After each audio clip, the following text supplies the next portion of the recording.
동해 때문에 또 얘기를 또 하시는 분이 계신데, 동해는요, 보시면, 영하 15도에서 20도까지가 휴men기 때 발생을 합니다. 복숭아가 자발휴면이 1월 중순 정도에 자발휴면이 끝나고요. 타발휴면이 2월 정도, 2월 초중순쯤에 끝나는데요. 휴men기 때 15도에서 영하 20도까지 견딥니다. 이 정도 되버리면 나무가 좀 죽겠죠, 그죠? 그런데 1월 이렇게 될 때도 안 죽는 나무들이 있어요. 동해가 약한 나무를 동해를 강하게 하는 방법. 그죠? 어떻게 하느냐? 기본적으로 나무에 물리적인 방법으로는 이렇게 피복을 하시는 방법이 되겠죠. 동해가 좀 약한 품종의 경우에, 그죠? 어떻게 한다? 집이나 신문지, 페인트 정도 하시면 되겠죠. 한데, 집이 사실은 온도 편차가 가장 적습니다.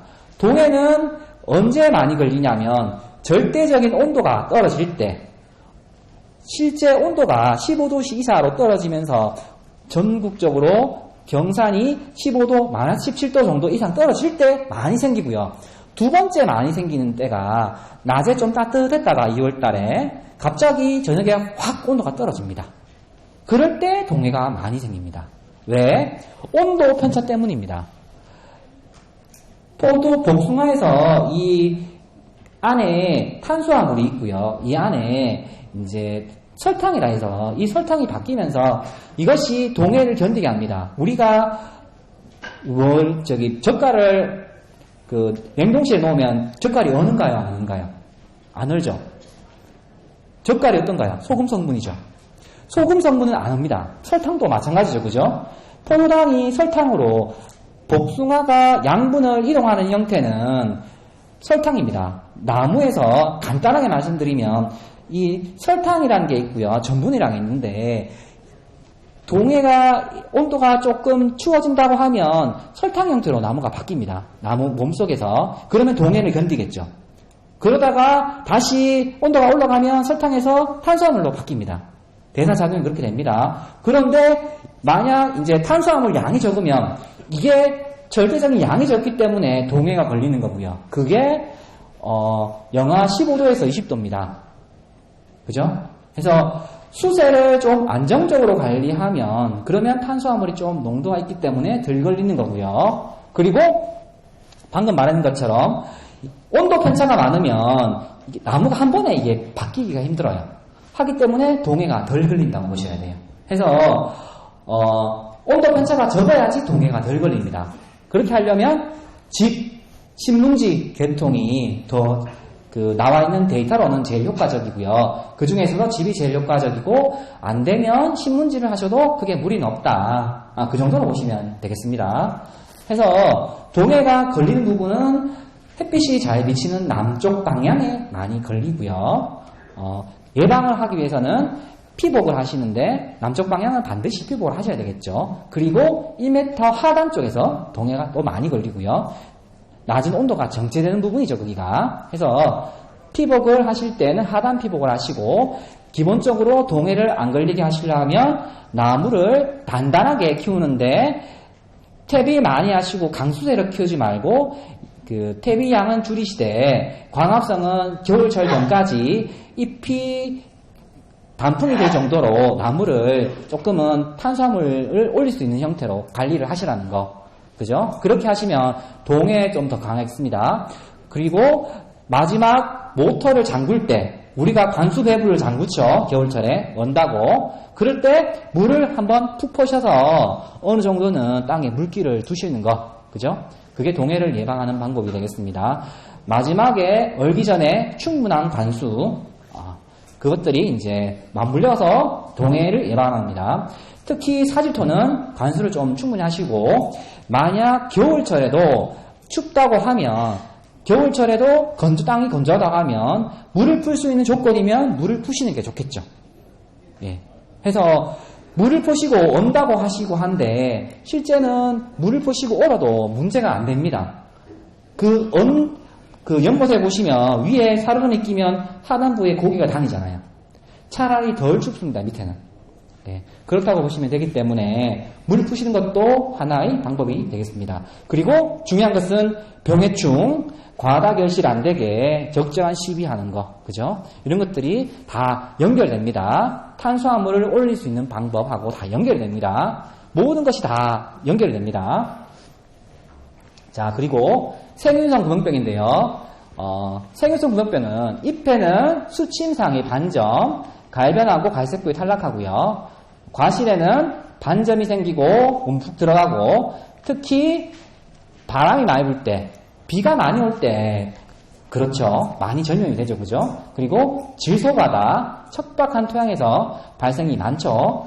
해서 전염이 개화기 때 많이 되고요. 그리고 발효 최저 온도는 25도씨에 30도씨에 발생이 되고요. 발생 시기는 4월 중순에서 10월 말까지, 6월에서 7월까지 최성기가 되겠습니다. 그래서 잎을 보시면 여기 점들이 폭폭 찍힙니다. 색깔이 변하고요. 이런 식으로 수침상이 점이 있다는 게 그 수침상이라는 건데, 이런 식으로 점이 찍히면서 이렇게 바뀝니다. 그리고 갈색 부위가 이렇게 탈락하게 되겠습니다. 그래서 약 방제를 하면 후기 방제를 하면 이런 식으로 갈변되죠. 그리고 갈색 부위가 탈락하죠. 점 구멍이 나죠. 그리고 그죠? 방제 후에 이렇게 그죠? 요거는 뭘까요? 이거는요. 요거는 세균 구멍병이라고 말씀드렸고, 이거는 뭘까요? 무슨 피해일까요? 무슨 피해일까요? 그렇죠. 노린재. 맞습니다. 구분하는 방법은 선단부에가 가장 윗부분이 그런지 아니면 중력 하단 쪽이 그런지 확인을 하시고요. 선단부가 불규칙하게 구멍이 나 있다 하면 노린재로 보시면 되겠습니다. 자, 그리고 병반들은 많이 보셨을 거고요. 넘어갈게요. 자, 작년에는 세균이 적었죠. 적었던 이유는 비가 적게 와서 적었습니다. 그죠? 비가 적게 와서 환경이 좋아서 세균 발생량이 줄어들었고요. 2021년도에는 비가 좀 왔죠. 비가 좀 많이 와서 세균성 구멍병이 생각보다 많이 발생을 해서 많은 피해가 있었죠. 그죠? 그렇게 보시고, 이 삼각형에서 한쪽이 적어들면 병 발생량이 줄어들게 되겠습니다. 그래서 수세 관리, 그리고 농약 고압 살포, 노린재 구멍, 강우, 저온, 바람, 그리고 피해 가지, 병응군, 이런 것들이 종합적으로 해서 병 발생을 조장을 하고요. 자, 그러면 세균 구멍병을 방제를 어떻게 하느냐 볼게요. 먼저 우리가 잘 아는 겨울 전쟁 때 병반들 있는 거, 가지들 다 끊어내십니다. 당연히 그렇게 하시죠. 외부에 드러내시는 게 맞겠죠. 기본적으로는요. 외부에 드러내시고요. 그리고 우리가 잘 안 되는 겁니다. 이거는 개화기 때 중간에 말라버리는 형태 발생하죠. 그죠? 회성병 가지 발생을 하는데 이것을 우리가 잘 안 끊어내는 경향이 있어요. 전정도 잘 안 하죠. 시간이 없다고. 이럴 때 이 여기에 회성병 가지가 이제 회성병이나 다른 것들이 걸려 있으면 여기에 침투를 합니다. 세균이요. 침투를 해서 조장이 됩니다. 더 많아지게 되겠습니다. 해서 이병지, 병든 가지를 제거했을 때하고 제거하지 않았을 때하고 병 발생률이 상당히 차이가 납니다. 세균성 구멍병이나 잿빛 무늬병이요. 해서 개화기 때 마른 가지라든가 이런 것들이 발생하면 그 가지들을 잘라서 가운 밖으로 빼시는 게 중요합니다. 그렇게 보시면 될 것 같고요. 그리고 나무를 건강하게인데 나무를 건강하게가 뭐가 있을까요? 나무를 단단하게 키우자. 그러면 마른 사람인데 아픈 사람이 있고요. 마른 사람인데 정말 활동적이고 건강한 사람이 있어요. 그리고 약간은 살이 쪄서 힘이 조금 힘든 사람이 있어요. 세 명을 봤을 때 비교를 하자면 마른데 단단한 사람은 말랐지만 그 안에 몸속에 양분들이 따지고 보면 여기에 100이 있다고 하면 이 100이 다 양분이 차 있는 거고요. 말랐지만 약한 사람은 여기에 50밖에 없는 거고요. 좀 뚱뚱하지만 몸이 약한 사람은 이 100이 이것보다 더 큰 2배 정도의 크기가 있는 거고요. 해서 말랐다고 건강한 것도 아니고, 그죠? 말랐다고 약한 것도 아닙니다. 그죠? 그래서 나무 세력을, 이게 지금 세력하고 연관되는 건데요. 나무 세력이 강하다고 해서, 약하다고 해서, 안정적이라고 해서, 이게 무조건 탄수화물이 많다라고 보시면 안 돼요. 그것은 잎 상태, 그리고 뿌리 상태, 이런 걸 다 추정할 수밖에 없어요. 사실 좀 어려운 부분입니다. 제가 아까 전에 지표를 설명하면서 낙엽 색깔, 그죠? 그리고 이제 단가지 상태, 결과지 상태, 여러 가지를 지표를 말씀드리고 이 과원은 뿌리가 좋다라고 말씀드린 거거든요. 약간 어려운 개념입니다. 그러면 이 나무에 세력에 맞는 착과량 12량을 갖고 있었는지, 적절한 12량과 착과량을 하고 있었는지가 중요하고요. 착과량을 너무 많이 하면 세력이 빠지겠죠. 나무에 탄수화물이 빠집니다. 그죠? 착과를 많이 시키면 자기 힘에 붙이는 거예요. 그죠? 포도 다들 하시죠? 포도를 하러 오면 아실 겁니다. 포도에 거봉에다가 2톤 다는 거 하고, 그죠? 5톤, 6톤 다는 거 하고요. 6톤 달 때 착색되든가요? 안 되죠. 그죠? 그거는 드러나는데 복숭아는 그게 잘 안 드러나니까 지금 정확하게 알 수가 없는 거예요. 그렇다고 보시면 돼요. 적정 착과량을 더 달았을 때는, 나무에 적정 착과량을 안 달았을 때는 더 걸릴 수 있는 겁니다. 그죠? 그리고 수세가 약하면 세균성 구멍병이 발생이 심하다는 거는 세력이 약하고 몸도 약한 거, 탄수화물도 약한 겁니다. 약한 경우입니다. 그렇게 보셔야 될 것 같고요. 도장성 가지로 빠지는 것들은 대부분이 전부 다 비대가 된 거기 때문에 이것은 탄소가 적은 게 됩니다. 농도가 적은 게 되기 때문에 이거는 거진 나무가 안 좋은 거죠. 그럼 이거는 병 발생이 되는 조건입니다. 나무가. 그렇게 보시면 되겠습니다. 자, 그리고 약재가 고르게 들어갈 수 있도록 정정을 하라고 하는 건데요. 중간에 비어 있어야 돼요. 전정을 할 때는 비어 있어야 됩니다. 약재가 방제가 돼야 됩니다. 약재가 안 들어가는데 어떻게 할까요? 전정을 하실 때 가장 중요한 게 상단이나 가운데 내향지들 이런 것들 다 제거하셔야 되죠. 왜? 약이 들어가야 되니까. 약 안 들어가는데 어떻게 합니까? 그죠? 안 그러면 약이 안 들어가는데 충이 발생했다, 노린재가 발생했다, 입영시키잖아요. 노린재는 충이 있거나 상처가 있으면 세균병은 들어가니까요. 탄저도 마찬가지입니다. 상처가 있는 데는 더 들어가죠. 그죠? 상처가 있는 데는 다른 병들이 더 감염할 수 있는 조건이 됩니다. 그죠? 하니까 꼭 약이 들어갈 수 있게 전정을 하실 때 약 들어갈 수 있게 복잡하게 전정을 하지 마시라. 단순하게 전정을 하시라는 거고요. 자, 이렇게 복잡해버리면 약이 안 들어가요. 이렇게 도장성 가지가 있고 밑에서 하면 약이 잘 안 들어가요. 전정을 조금은 주의 깊게 하시라는 거고요. 이렇게, 그죠? 전정을 하실 때 약이 잘 들어가게 하려고 하면요, 골격지 위주로 전정을 하셔야 돼요. 골격지 위주로. 골격지를 두시고 골격지에 결과지를 붙이시면 돼요. 그렇게 전정을 하시는 게 전정할 때 핵심입니다. 네. 골격지 전정을 붙여서 전정하시면 되겠고요. 이렇게 골격지에다가 붙이고 골격지에다가 갑자기 굵은 가지 퍽퍽 나오면 안 됩니다. 골격지는 골격지로 계속 가셔야 됩니다. 네. 네. 자, 그리고 그 바람에 의해서도 조장이 됩니다. 바람이 세게 불면 잎에 상처가 납니다. 해서 우리가 RPM을 하실 때 기본적으로 2000 RPM 기준으로 해서 가는데 너무 세게 하지는 마시라는 거. 그죠?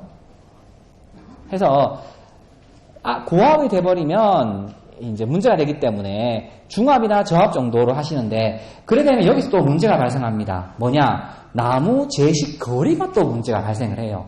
폭, 그죠? 높이 또 발생을 하죠. 그래서 이럴 경우에는 이제 나무 거리를 폭을 너무 띄워버리면 약을 또 2번 갈 경우가 더 발생을 하죠. 해서 고민 좀 하셔야 될 것 같아요. 예, 너무 먼 거리도 조금 문제가 있을 수 있어요. 그래서 그 수세를 조정을 하실 때 퇴비 양을 줄여버리면 나무 크기는 조금 덜 크거든요. 그죠? 하니까 너무 폭을 너무 많이 띄우시는 것보다는 7m나 6m 정도로 조금은 줄이시는 거, 그죠? 그 정도가 저는 맞다고 보는데, 이거는 의견이 다 다르기 때문에 뭐 정답이라고 말할 수는 없고요. 중간 사이 골이 6이나 7 정도, 그 정도가 적당하지 않나. 그 이상 가면 약이 저 반대편으로 안 넘어가기 때문에 효율이 좀 떨어지죠. 그죠? 그렇게 보시면 될 것 같고요. 그리고 노린재가 발생하면 상처에 세균이 많이 들어오기 때문에 노린재 방제를 좀 철저히 해주시고요. 그리고 세균병, 구멍뼈 발생 방제 방법인데요. 황약, 석회유황합제입니다. 석회유황합제를 개화가 3월 말 정도에 동상되고 뺀질이 경우에는 3월 말 전에도 좀 되는 게 있죠. 썬프레 같은 거, 그죠?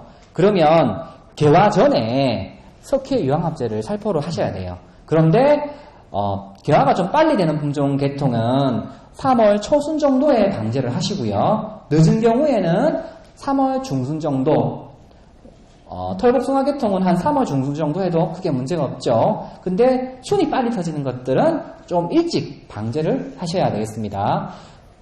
그죠? 방제를 하시는데 중요한 거는 나무 과원에서 이 과원의 그 병원군 밀도를 줄여야 되거든요. 이 밀도를 줄이려고 하면 중요한 것은 약재를 꼼꼼하게 방제를 하셔야 돼요. SS기 방제를 해보셨지만 SS기 방제를 하면 사각이 있어요. 사각이. 나무가 있으면 둥치가 굵어버리면 뒷면에는 약이 안 들어가요. 약이 안 들어가죠. 그죠? 그러면 방제가 덜 됩니다. 손으로 치셔야 됩니다. 손으로 꼼꼼하게 푹 먹이십시오. 줄줄 흘 정도로. 특히 그 부분이 진이 나온다.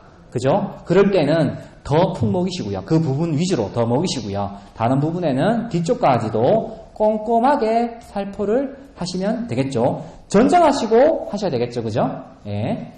그리고 개화 직전에 보루덱 살포를 하시고요. 그런데 순이 1, 2cm 정도 폈을 때, 꽃이 한 20% 폈을 때 살포를 하시면 되겠고요. 그 전에도 살포를 하셔야 되는데 꽃이 더 많이 폈을 때는 조금은 위험할 수가 있습니다. 해서 20% 폈을 때가 적당하고요. 방제 효과가 가장 높고요. 그 전에는 방제 효과가 조금은 떨어지겠습니다. 그리고 석회유황합제하고 보로도액 사이는 15일 정도는 띄워야 됩니다. 생육기 때는 약은 마이신율을 치시겠죠. 그죠? 그렇게 하시고 낙엽기 때도 보로도액이 세균 구멍병에 잘 듣습니다. 해서 낙엽하고 바로 한번 치시고요. 그 전에도 한 번 정도 치셔도 상관이 없습니다. 9월 하순부터 11월 상중순까지 1회에서 3회, 많으면 3회까지 뭐 1, 2회 정도 살포하시는 것을 권장을 드리겠습니다. 자, 생유종 구멍병 방제 요약인데요. 중요한 것은 노린재가 발생이 안 되게 생육기 때 노린재 방제를 좀 철저히 하시라는 거 하고요. 그리고 보르도액 살포를 잘 하시라는 거. 그리고 석회유황합제 자체 과원의 나무에 병 밀도를 줄이는 거를 권장을 드립니다. 그리고 석회유황 살포하실 때 나무 위주로 치시고요. 나무 위주 치시고요. 남으면 땅에도 좀 뿌리셔도 됩니다. 예. 그리고 SS기도 중압 정도로 조금 너무 고압으로 올리면 상처가 나기 때문에 중압 정도로 하시고요. 예. 그리고 나무를 건강하게 관리하시라는 거. 약이 잘 들어갈 수 있게 과원에 중간중간에 들어갈 수 있게 관리하시라는 거. 예. 전반적인 게 다 들어가는 겁니다. 이게요. 자, 그리고 주간 피해입니다. 나무종 피해인데요. 나무종을 보시면 이렇게 구멍이 뽕끔뽕끔 나 있습니다. 목줄부에 이렇게 나무 피해가 나와 있는데요. 그리고 유리나방도 이렇게 똥이 나와 있으면서 이렇게 유리나방이 중안부에서 나옵니다. 진을 파보시면 또 이런 게 많이 나오죠.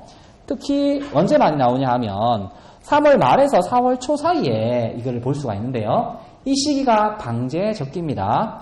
복숭아 자두 방제를 약재를 책자에 있으니까 방제 약재를 참고하셔갖고 살포를 하시고요.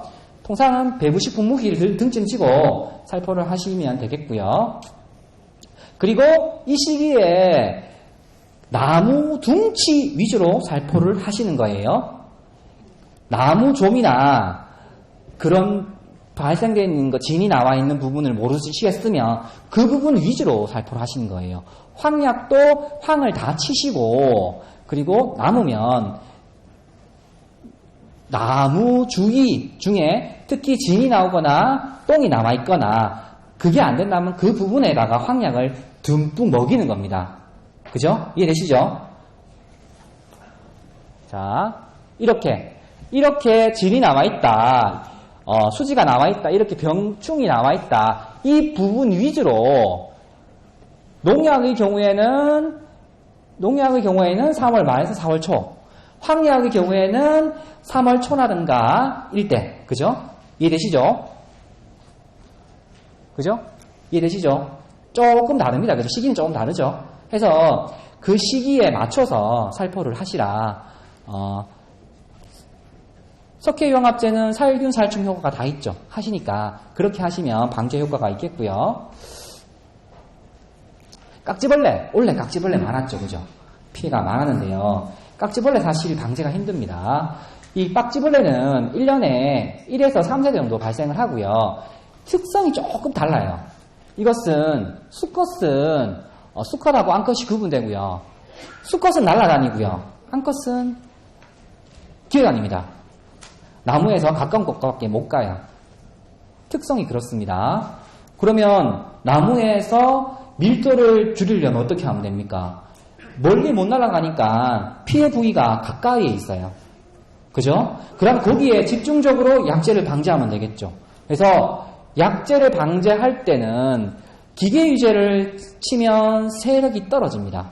그죠? 그래서 기계유제를 권장을 못 드리겠고요, 사실은요. 만약 치시려고 하시면 기계유제 치시고요. 그리고 만약 깍지벌레가 부분적으로 피해 있으면 선별적으로 기계유제를 그 부위에만 치십시오.